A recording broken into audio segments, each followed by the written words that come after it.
성삼위 하나님의 크신 사랑과 은혜가 여러분 가운데, 우리 가운데 충만하시기를 축원합니다. 오늘 아침에는 오늘 본문 말씀을 중심해서 배우고 확신하고 거하라, 그런 제목으로 말씀을 드리고자 합니다. 사람이 죄사함을 받고 그리고 구원을 받는 것은 절대로 사람의 노력으로 되는 것이 아니라 전적인 하나님의 주권적 시은에 속하는 것이다. 하나님께서 베풀어 주시는 은혜, 그것을 시은이라고 합니다.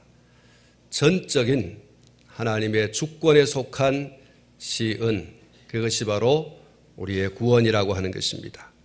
그러나 죄사함을 받고 구원을 받은 사람이 어떤 내외적인 것에도 흔들리지 아니하고 믿음으로 견고하게 서가고 더 성장하고 더 온전하게 되어져 가는 것은 자신의 신앙적 노력 여하에 따라서 얼마든지 달라질 수 있습니다.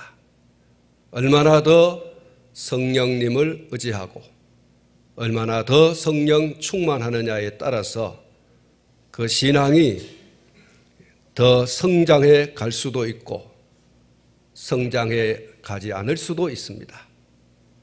온전하게 되어져 갈 수도 있고 온전하게 되어져 가지 않을 수도 있습니다. 견고하게 서갈 수도 있고 그러지 않을 수도 있습니다. 신앙의 초보에 머무르는 자와 성장하고 성장해서 마침내 장성한 데 이른 자와의 차이는 그런 데서 비롯되어진다고 볼 수가 있습니다. 사랑하는 성도 여러분, 우리의 신앙의 성장과 그리고 성숙은 저절로 되어지는 것이 아님을 기억하시기를 바랍니다. 신앙생활도 아무런 자기 노력이 없이 게으름과 나태함에 빠져 있으면 언제나 신앙의 초보에 머무를 수밖에 없습니다. 또 어쩌면 그 신앙의 초보에서도 무너져서 신앙의 불구가 될 수도 있습니다. 죄송한 얘기입니다만 신앙의 절름발이 모습을 보일 수밖에 없습니다. 신앙생활에 병이 들어서 시들시들 그렇게 될 수밖에 없습니다. 그러나 무엇인가 성장하고 성숙하고자 하는 부단한 자기 노력이 있는 사람은 그 기대와 바람대로 신앙의 초보 단계에서 성큼성큼 자라나게 되어지고 마침내 큰 숲을 이루는 나무처럼 많은 사람을 주께로 돌아오게 하는 그런 성숙한 그리스도인이 되고 자기 자신의 삶의 현장에 어떤 어려움이 와도 흔들리지 않고 꿋꿋이 믿음의 경주를 잘 해나가는 그런 성도가 되어지는 줄로 믿습니다. 베드로 사도는 베드로후서 3장 18절 말씀에서 이렇게 말씀하고 있습니다. 오직 우리 주 곧 구주 예수 그리스도의 은혜와 그를 아는 지식에서 자라가라. 사랑하는 성도 여러분, 주님이 내게 어떤 은혜를 베풀어 주셨는가? 주님은 과연 어떤 분이신가? 이러한 지식에서 자라가라.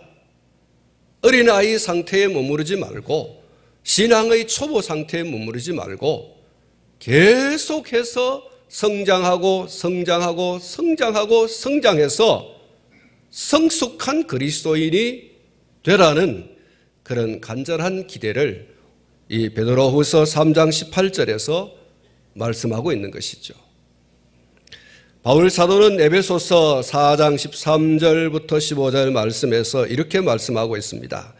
우리가 다 하나님의 아들을 믿는 것과 아는 일에 하나가 되어 온전한 사람을 이루어 그리스도의 장성한 분량이 충만한 데까지 이르리니 이는 우리가 이제부터 어린아이가 되지 아니하여 사람의 속임수와 간사한 유혹에 빠져 온갖 교훈의 풍조에 밀려 요동하지 않게 하려 함이라. 오직 사랑 안에서 참된 것을 하여 범사에 그에게까지 자랄지라. 그는 머리니 곧 그리스도라. 할렐루야. 자라라 그랬습니다. 어린아이의 상태에 머물러서 좌우 분별도 하지 못하고 참인가 거짓인가 구별도 못하고 2단인가 3단인가 정말 보수인가 그렇지 않는가에 대하여서 구분도 하지 못하고 자기 죽는 줄도 모르고 날아가는 불나방처럼 그렇게 되지 않기 위해서 자라가라. 그리스도의 장성한 분량에까지 자라가라. 골로새서 1장 6절 말씀에 보면 바울 사도께서 골로새 교인들을 칭찬하시는 그런 내용이 소개가 되고 있습니다. 이 복음이 이미 너희에게 이름에 너희가 듣고 참으로 하나님의 은혜를 깨닫는 날부터 너희 중에서와 같이 또한 온 천하에서도 열매를 맺어 자라는도다. 할렐루야. 예수 그리스도를 믿는 그 순간부터 복음을 받아들인 그 순간부터 이 골로새 교회 성도들은 점점 자라갔다 그랬어요. 그리고 신앙의 아름다운 열매를 맺어 갔음을 말씀하면서 칭찬을 하고 있는 것입니다. 사랑하는 성도 여러분, 여러분의 신앙이 젖병신앙에 머무르기를 원하십니까? 아니면 딱딱한 것도 능히 먹고 소화해내는 장성한 그런 신앙을 가지기를 원하십니까? 아마도 여러분들 모두가 다 젖병신앙을 졸업하고 장성한 신앙, 강인한 정신력과 체력을 겸비한 강력한 군인과 같은 영적 군사가 되기를 원할 겁니다. 나는 어떤 비바람 눈보라가 몰아쳐도 흔들리지 않는 뿌리 깊은 나무와 같은 그런 신앙의 소유자가 되기를 원한다라고 하는 그런 바람들이 우리 가운데 있을 겁니다. 내 신앙만 지키는 것이 아니라 신앙이 흔들리는 젖병신앙에 머물러 있는 신앙의 초보 단계에 있는 성도들이 여러 가지 환난과 어려움을 당하여서 신앙의 흔들림을 가져올 때 그것이 아니다 하고서 붙들어 줄 수 있는 신앙의 심지를 견고하게 하고 신앙의 뿌리를 더 깊이 내려갈 수 있도록 붙들어주는 그런 역할까지 능히 할 수 있는 장성한 그리스도인이 되기를 소원할 것입니다. 그렇게 되어지기를 축원합니다. 그런데 문제는 그것이 그냥 그렇게 되어지지 않는다는 사실입니다. 저절로 되어질 수 없다는 사실입니다. 그러면 어떻게 해야 되는가? 여러분 한번 따라 하시기 바랍니다. 배우라, 확신하라, 그 안에 굳게 서라. 그렇습니다. 배우라, 확신하라, 그 안에 굳게 서라. 결론은 굳게 서는 겁니다. 그 굳게 서기 위해서 배워라. 그리고 확신해라. 그렇게 되면 결국 장성한 그리스도인이 되는 것이다. 이렇게 말씀을 하고 있는 것이죠. 앞에서 읽어드린 베드로후서 3장 18절과 에베소서 4장 13절부터 15절 말씀, 골로새서 1장 6절의 말씀을 보면 그를 아는 지식에서 자라가라. 범사에 그에게까지 자랄지라.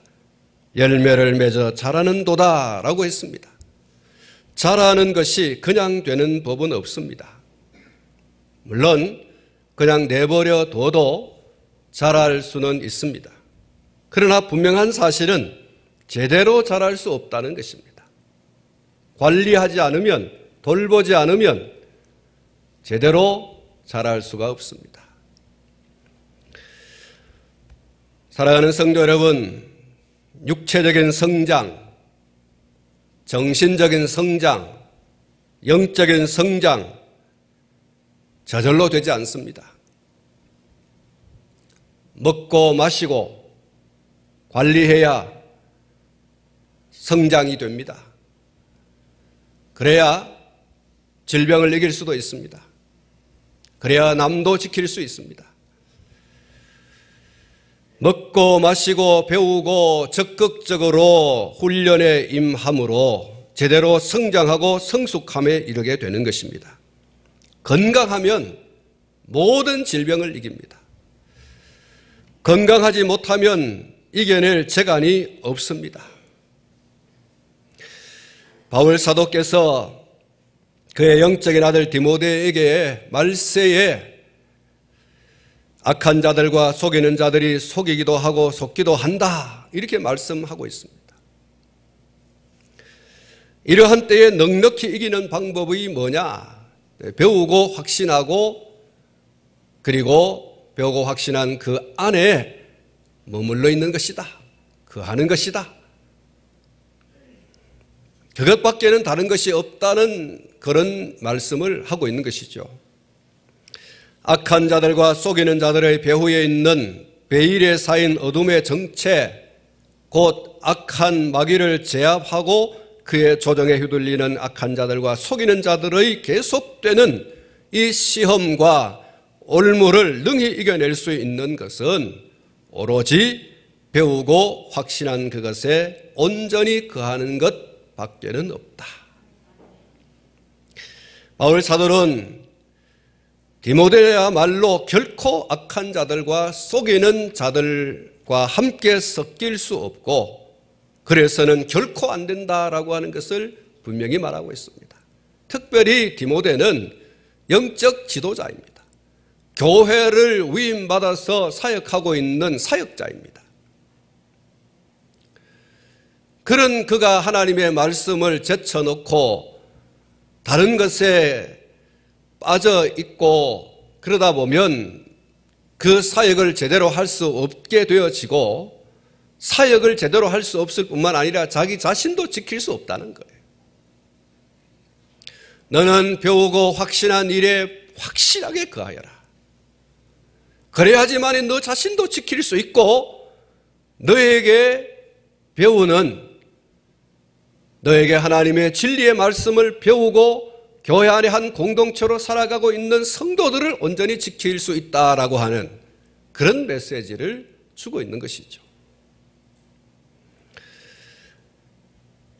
악한 자들과 속이는 자들은 그 방면에 더욱 성장과 그리고 성숙에 이르러서 더 많은 악행과 더 많은 속임으로 자기와 타인을 더럽히고 상하게 하고 마지막에는 형벌에 이르게 할 것이지만은, 그러나 디모데, 너는 그 반대의 성장과 성숙함에 이르러서 너 자신과 타인을 정결하고 건강하게 해서 마지막 날 영광의 주님을 배옵는 자가 되게 해야 할 것이다.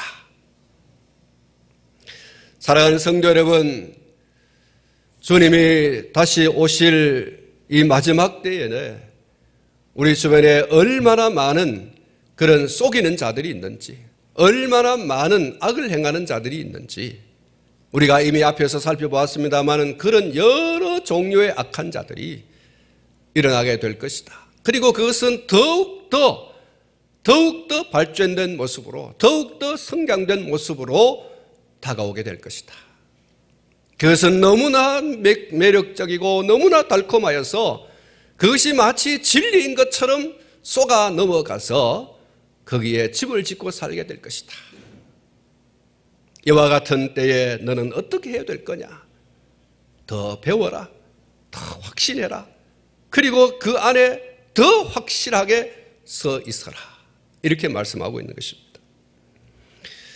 사랑하는 성도 여러분, 바울 사도께서 디모데에게 말씀하고 있는 이 배우라, 확신하라, 그 안에 굳게 거하라고 하는 이 말씀은 사실상 명령입니다.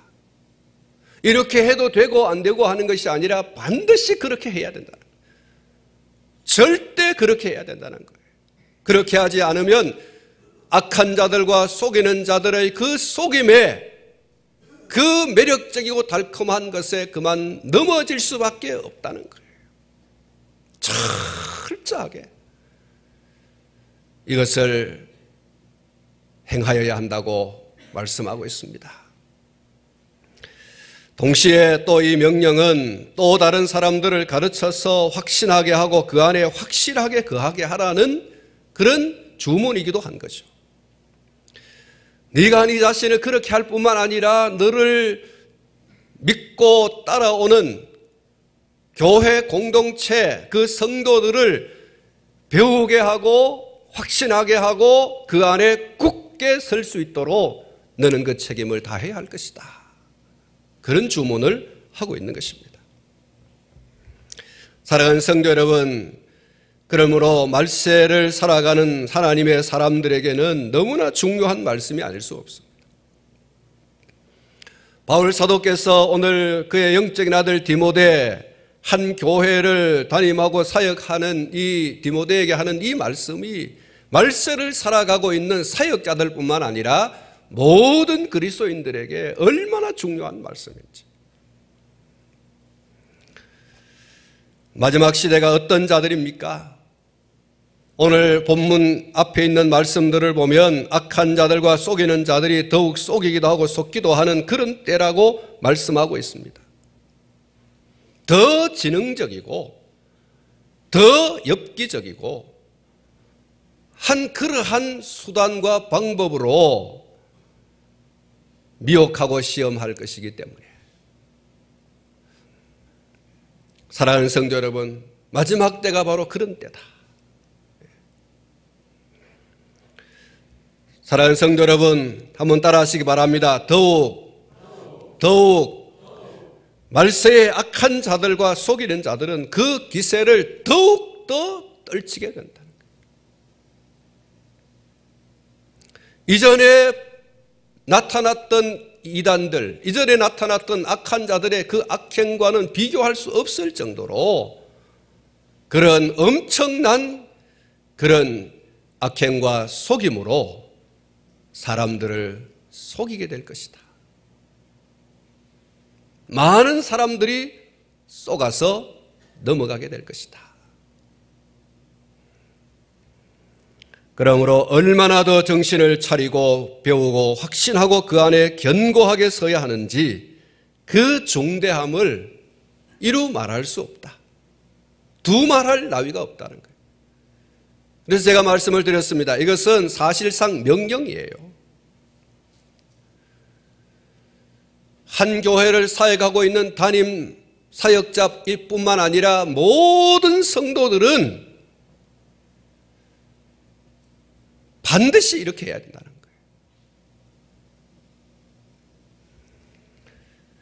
사랑하는 성도 여러분, 바울 사도께서 디모데에게 말씀하고 있는 그 시대상이 그 시대만 이겠습니까? 사실 오늘 우리가 살고 있는 이 시대가 정말 그 시대보다 더 훨씬 악하고 그리고 속임이 많은 시대입니다. 그리고 앞으로는 더욱 더 할 것입니다. 지금은 그때보다 우리 예수님께서 오실 날이 더 가까워졌기 때문에, 그리고 더 가까워질 것이기 때문에 악한 자들과 속이는 자들은 더욱 더 그 악함을 드러내게 되고 속이는 일에 혈안이 되어질 것입니다. 과거에는 교회 밖에서 그렇게 이단질을 하더니 이제는 교회 안에까지 들어오지 않습니까? 믿지 않는 사람들을 그들이 표적을 삼아서 하더니 이제는 교인들을 표적해서 지금 침투하고 있지 않습니까? 성도들을 공격해 오더니 이제는 교회 중직자들을 공격해 옵니다. 중직자들을 공격하던 그들의 방향이 이제는 교회 교역자들을 상대하고 있습니다. 그 강도가 여러분 점점 더 강해지고 있습니다.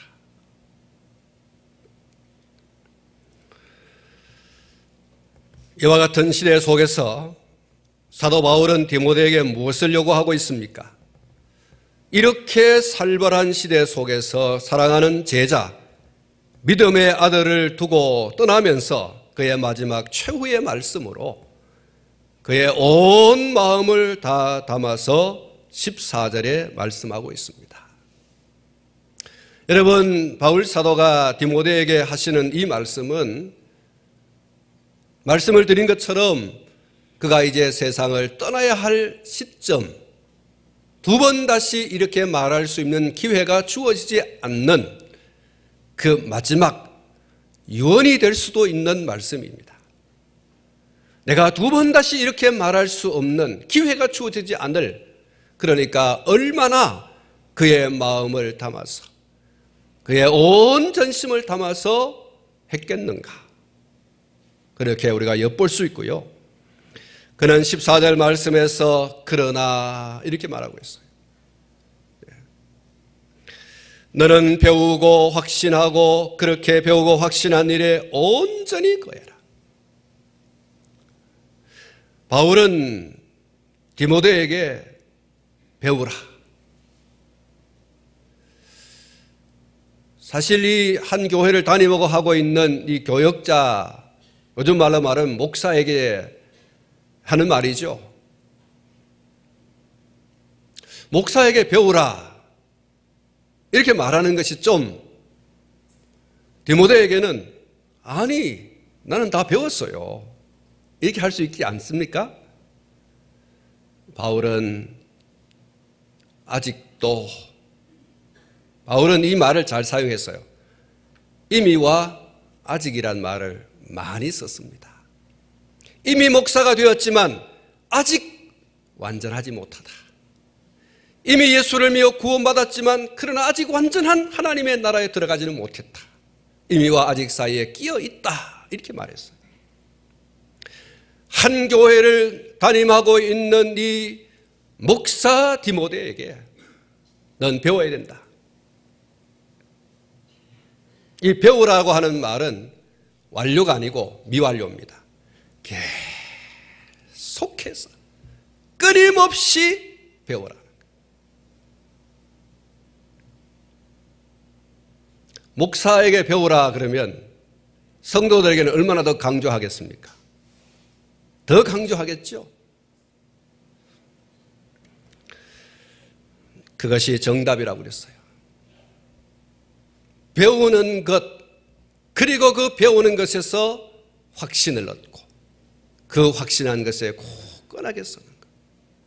이것 외에 다른 방법이 없다. 15절 말씀에 말씀하고 있습니다. 무엇을 배워야 될 것인가? 내가 어려서부터 성경을 알았나니, 성경은 이렇게 말하고 있지 않습니까? 성경이라는 얘기를 여러 번 강조하고 있습니다. 성경. 한번 따라 하십시다. 성경. 하나님의 말씀입니다. 여러분, 이 하나님의 말씀인 성경을 배워야 된다. 그리고 그것을 네가 확신하고, 아, 그렇구나.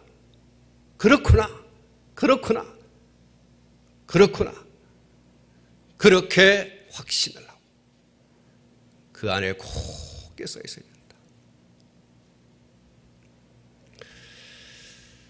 왜 성경을 배우라고 했겠습니까? 왜 성경을 배우라고 했겠어요? 어느 목사님께서 이런 말씀을 했습니다. 오늘 현대 교회의 비극은 성경이 없는 교회가 되어가고 있다 그랬어요. 이스라엘 사람들 가운데서 가장 큰 욕이 있다고 한다면 그것은 성경에 무식한 사람이다, 이런 얘기를 하는 거예요. 한번 따라하십시다. 성경에 무식한 사람. 이게 가장 높은 수준의 욕이라고 한답니다. 하나님 그러면서도 하나님을 잘 몰라요. 예수님 하면서도 예수님을 잘 몰라요. 교회 그러면서도 교회를 잘 몰라요. 구원 그러면서도 구원이 뭔지를 몰라요. 천국 그러면서도 천국이 어떤 건지 잘 몰라요. 그래서 유대 사회에 있어서 성경을 모르는 사람, 이런 얘기를 듣는 것만큼 큰 욕이 없다. 사랑하는 성도 여러분, 사실 성경을 잘 읽지 않습니다. 그리고 성경을 잘 듣지 않습니다. 그리고 성경을 묵상하지 않습니다. 그리고 성경대로 살아가 보려고 몸부림치지도 않습니다. 교회 밖을 떠나면 인력 편주와 같다.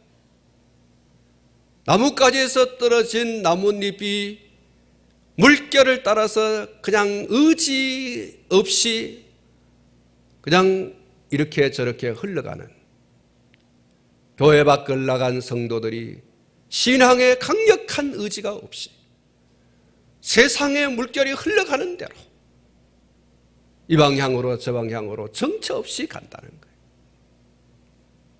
성경을 읽지도 않고 성경을 듣지도 않고 성경을 묵상하지도 않고 성경대로 살아가 보려고 몸부림치지도 않아요. 그러니 어떤 목사님이 말씀한 것처럼 오늘 현대 교회의 비극은 성경이 없는 교회가 되어가고 있다는, 이런 탄식 어린 말씀이 아닌가.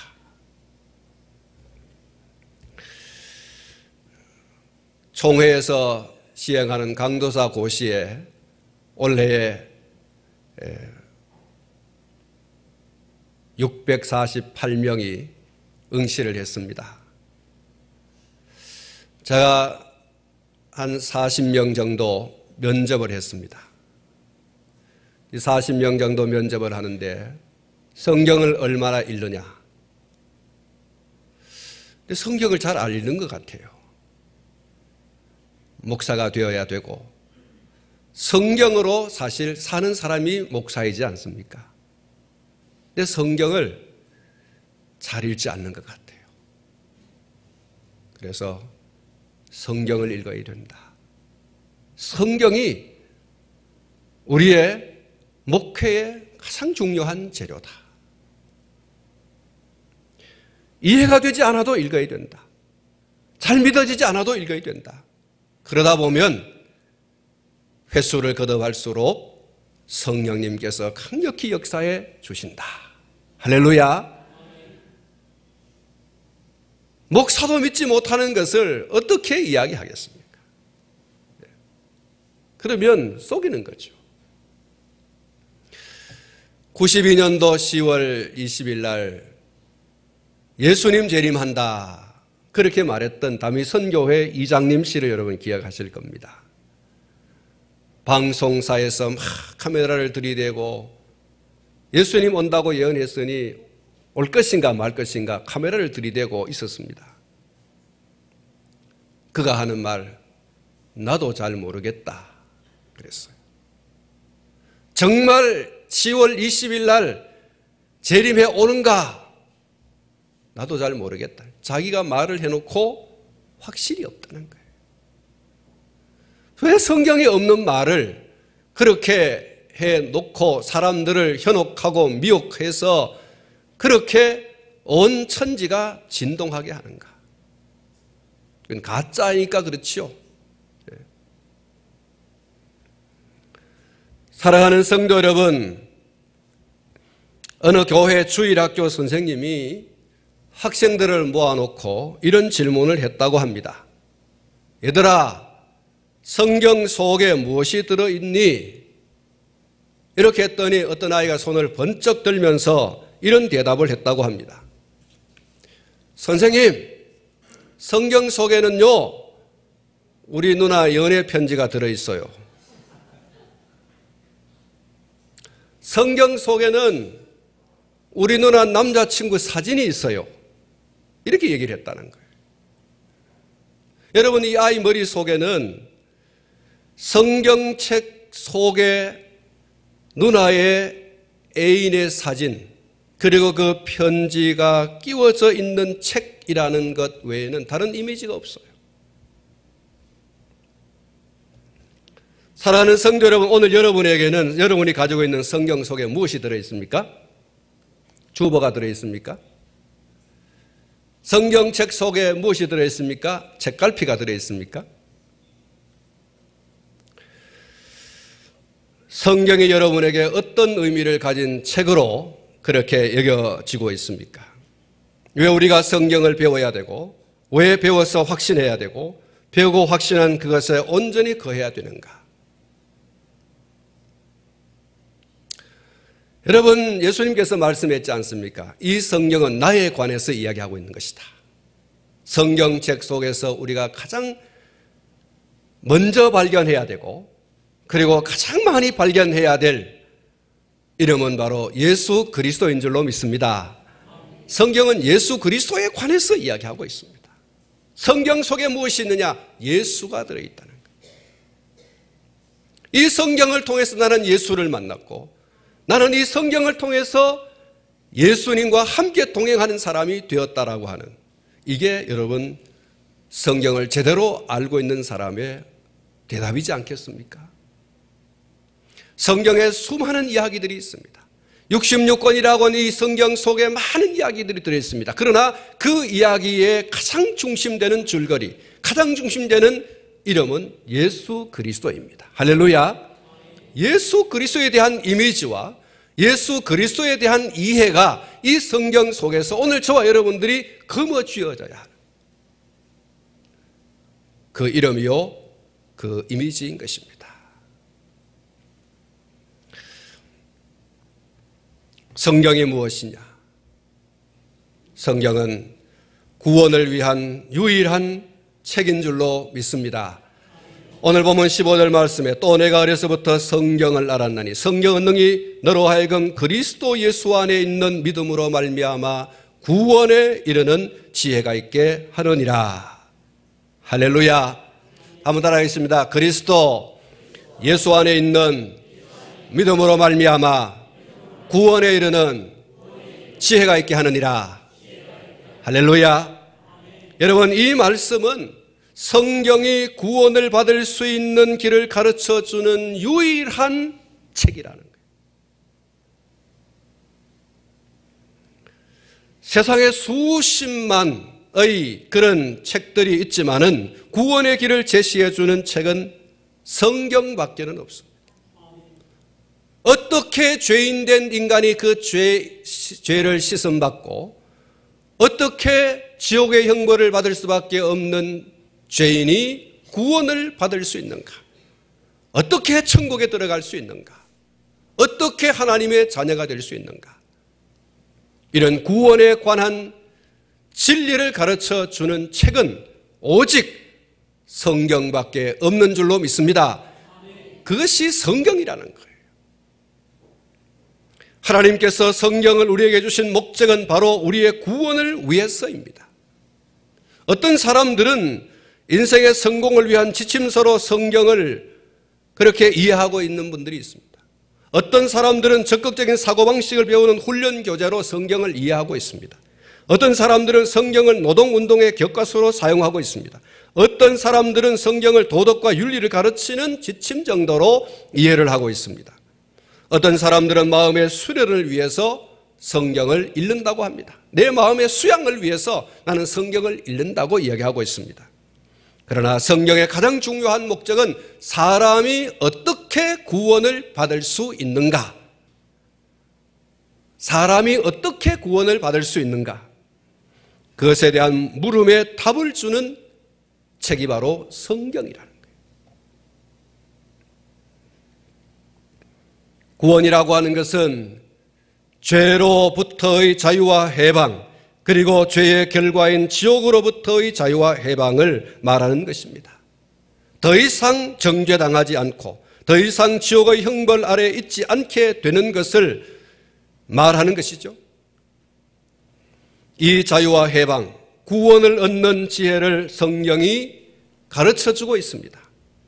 성경이 그러면 뭐라고 대답하고 있는가? 그리스도 예수 안에 있는 믿음으로 말미암아 구원에 이른다, 이렇게 말하고 있어요. 한번 따라하겠습니다. 그리스도 예수 안에 있는 믿음으로 말미암아 구원을 얻습니다.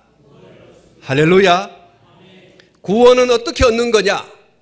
예수를 그리스도 곧 메시아 구세주로 믿는 것 외에는 구원이 없다. 여러분, 오늘 저와 여러분들의 구원에 관한 대답은 단 한 줄일 밖에 없어요. 예수를 그리스도로, 다시 말하면 구세주로 믿는 것 외에는 답이 없어요. 한번 따라합니다. 예수를 그리스도로 믿습니다. 그게 구원이라는 거예요. 여러분, 구원은 다른 게 아니에요.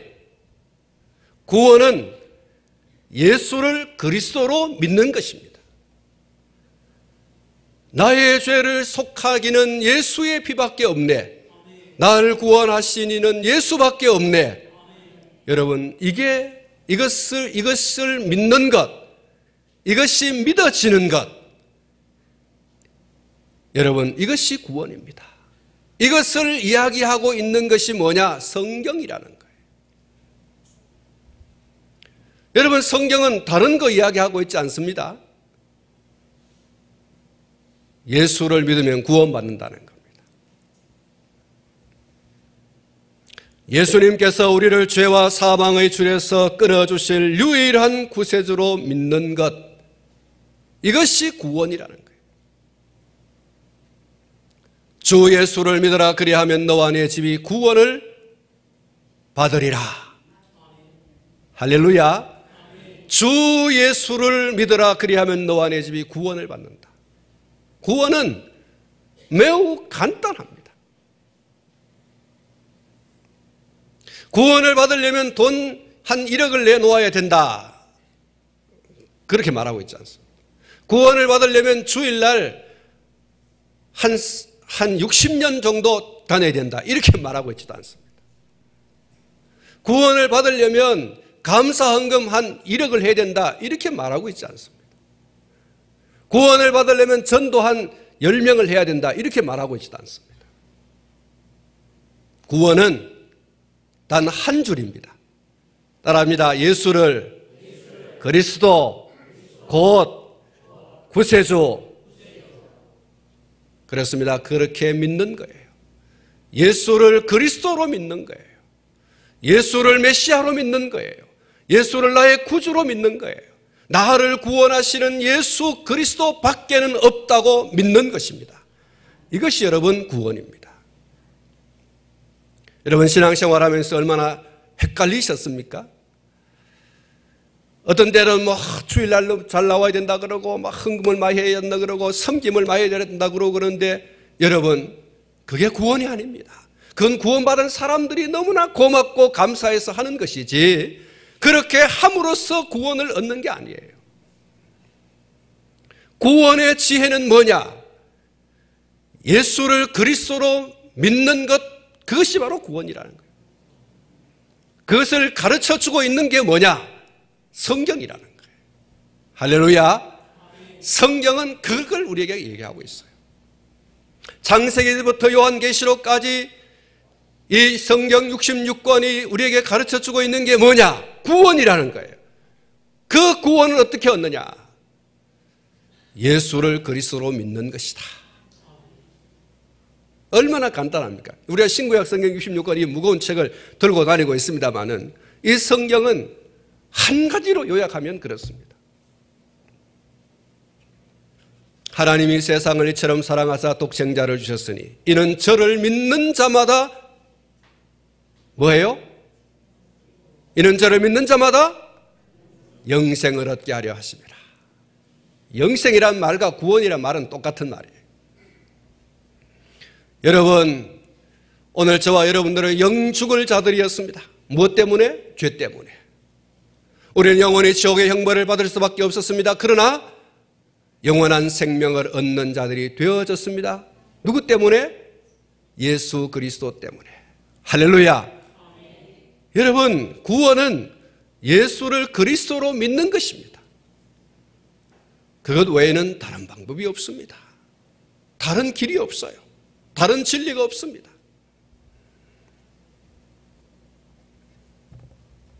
성경이 뭐냐?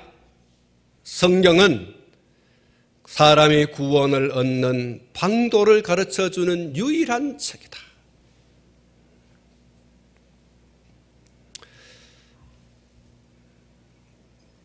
또 어려서부터 성경을 알았나니 성경은 능히 너로 하여금 그리스도 예수 안에 있는 믿음으로 말미암아 구원에 이르는 지혜가 있게 하느니라.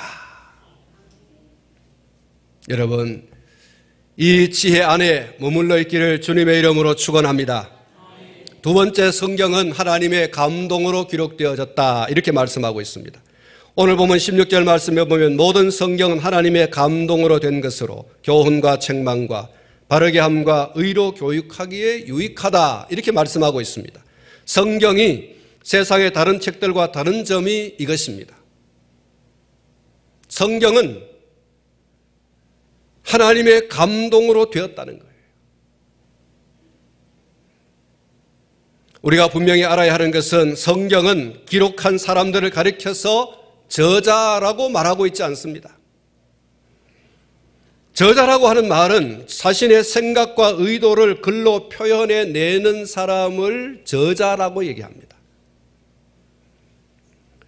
성경을 기록한 사람들을 그런 의미에서 저자라고 부르지 않고 기자라고 부르죠. 왜냐하면 그들은 성령님의 감동에 의해서 하나님으로부터 주어지는 말씀을 기록했기 때문에 그렇습니다.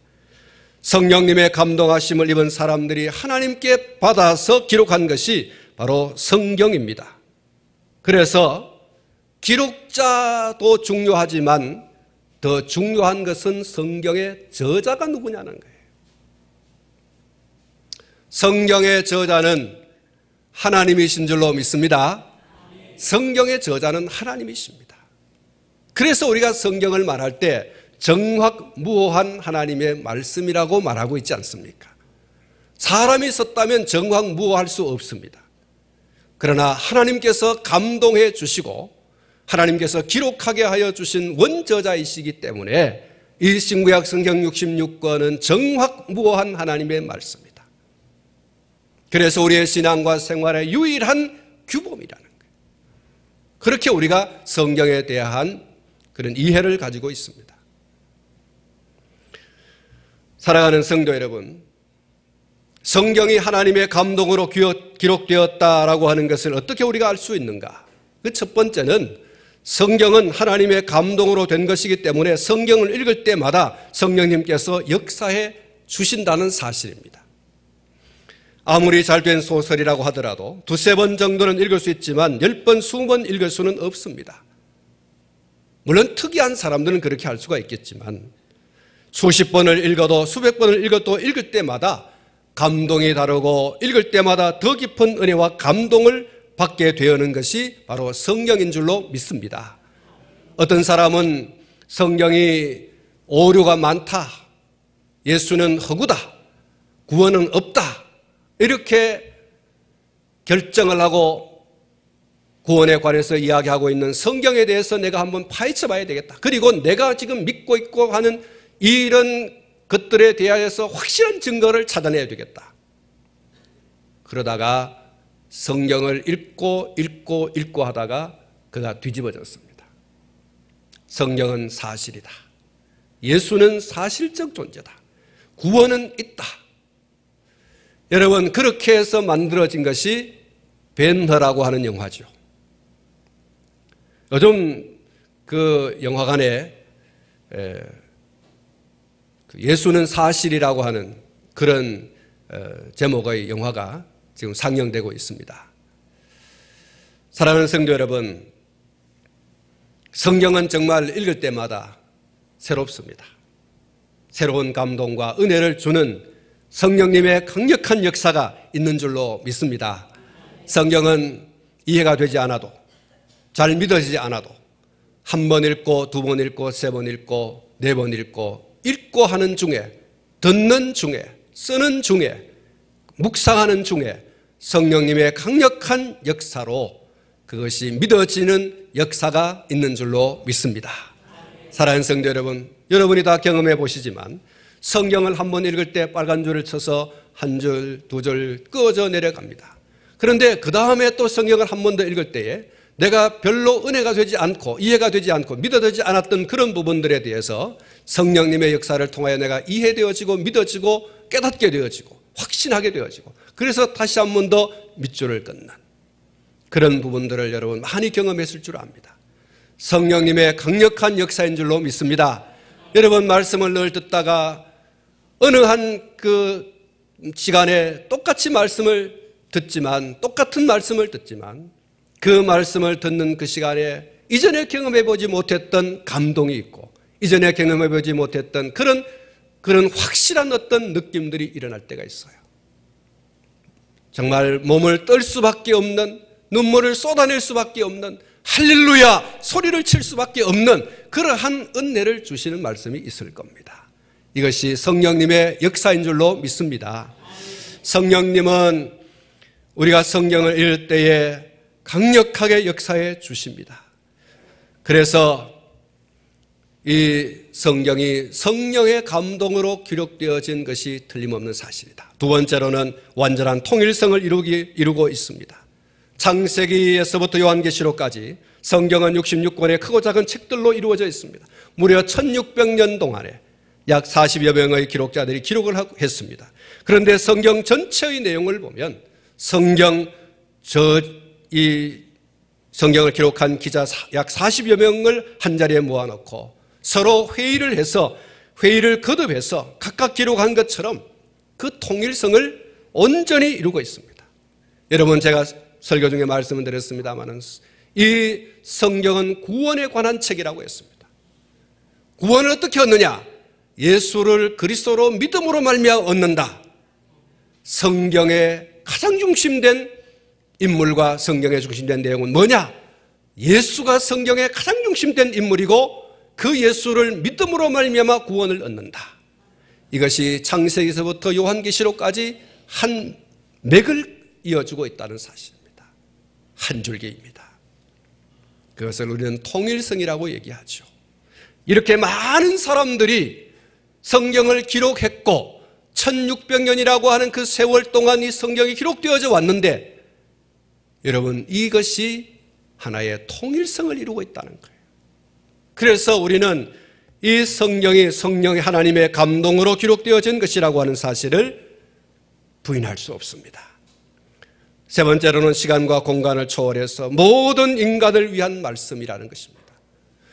사랑하는 성도 여러분, 성경은 1차적으로 기록될 당시의 사람들을 위한 것입니다. 그러나 그들에게만 국한된 말씀이 아니고 시대와 인종과 신분을 초월해서 모두를 위한 말씀이기 때문에 여러분, 이렇게 수천 년의 시간이 흘러왔지만 오늘 우리가 이 성경을 대하면서 이 성경이 구원에 관한 책이고 그 구원은 예수를 그리스도로 믿음으로 말미암아 얻는 것이라고 하는 사실을 알고 오늘 저와 여러분이 하나님의 은혜 가운데 예수를 그리스도로 믿는 그 믿음으로 구원을 받는다는 지식과 그리고 또한 그렇게 믿는 믿음을 가진 자가 된 줄로 믿습니다. 여러분, 그런 의미에서 여러분, 이 신구약 성경은 하나님의 말씀이구나. 시대를 초월해서, 인종을 초월해서, 신분을 초월해서 이 성경 말씀을 자기의 것으로 받아들이고 이 성경이 말하고 있는 구원을 나의 구원으로 받아들이는 이 놀라운 역사, 이것이 바로 성경이 하나님의 감동으로 기록되었다라고 하는 증거가 되어지는 것입니다. 사랑하는 성도 여러분, 이제 말씀을 맺으려고 합니다. 성경을 배워야 됩니다. 성경이 가르치는 바 사람이 죄와 지옥의 형벌에서 구원을 받는 유일한 길이 예수 그리스도를 믿는 것이라고 하는 이 구원의 도리를 굳건하게 붙들고 흔들림 없이 서가려고 하는 이 진리를 오늘 저와 여러분들이 더 깊이, 그렇게 배워가야 됩니다. 악한 자들, 속이는 자들이 횡행하고 있습니다.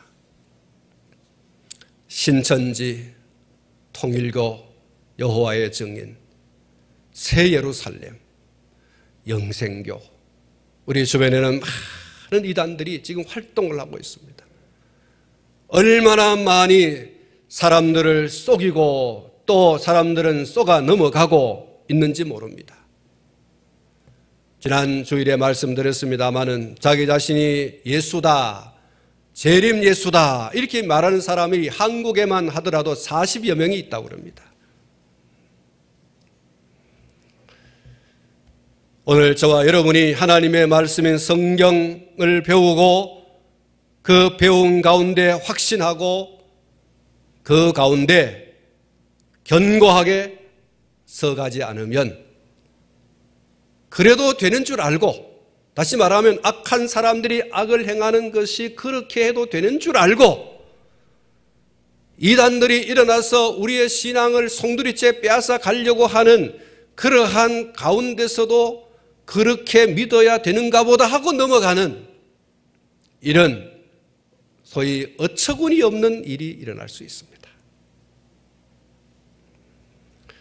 사랑하는 성도 여러분, 견고하게 서가시기를 축원합니다.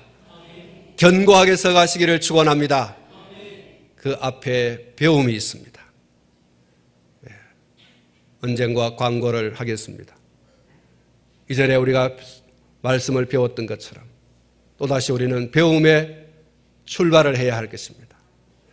여러분 함께 말씀을 배우고 그리고 확신하고 그 가운데 견고하게 서가는, 어떤 악한 자들이 일어나서 또 어떤 이단들이 일어나서 미혹하고 유혹하고 시험한다 할지라도 흔들리지 않는, 나는 예수를 믿음으로 구원받는 이 안에서 꿈쩍이지 않겠다.